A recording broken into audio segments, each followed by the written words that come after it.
ఈ డయాగ్రామ్‌లో చూపించినట్టుగా నేను ఫర్ ఈచ్‌లో రిటర్న్ సర్కిల్ అన్నాననుకోండి. ఇలా అర్రే మొత్తం సర్కిల్స్‌తో ఫిల్ అయ్యిద్దనుకుంటున్నారా? సో, ఎడిటర్‌లో ఆల్రెడీ షేప్స్ అర్రే డిక్లేర్ చేసి పెట్టా. సో, మనం ఈ అర్రే పైన ఫర్ ఈచ్ పర్ఫార్మ్ చేద్దాం. షేప్స్ డాట్ ఫర్ ఈచ్ మన call back function and first element each shape వచ్చింది కదా, రైట్? సర్కిల్స్ రిటర్న్ చేయమన్నా.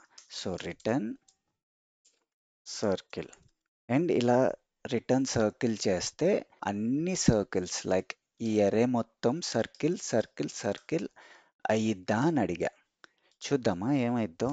So console dot log shapes. అరే అదేంటి, అన్ని సర్కిల్స్ రావాలి కదా, రాలేదెందుకు? సేమ్ అర్రే ఎలా ఉందో అలాగే అయ్యిందేంటి? సో ఎందుకంటే ఫర్ ఈచ్‌లో రిటర్న్ కీవర్డ్ ఇగ్నోర్ అవుతుంది. ఫర్ ఈచ్ ఏది రిటర్న్ చేయదు. ఫర్ ఈచ్ జస్ట్ ఇటరేషన్ మాత్రమే చేస్తది. సో మీరు రిటర్న్ ఇచ్చిన తర్వాత ఇక్కడ ఏం రాసినా ఈ కంప్లీట్ లైన్ ఇగ్నోర్ చేసేస్తది. సో నథింగ్ బట్ ఇప్పుడు ఏమైందంటే నేను కామెంట్ చేశాననుకోండి, చూడండి కన్సోల్ లాగ్ ఏమన్నా చేంజ్ అయిందా? ఏం అవ్వలేదు. సో మీకు అసలు ఆ డయాగ్రామ్‌లో నేను ఇలిస్ట్రేషన్ చూపించింది ఇదంతా ఎందుకు చెప్పాను అంటే ఫర్ ఈచ్‌లో రిటర్న్ కీవర్డ్ రాయకూడదు. రాసినా యూజ్ ఉండదు. ఎందుకంటే ఫర్ ఈచ్ జస్ట్ ఇటరేషన్ మాత్రమే చేస్తుంది.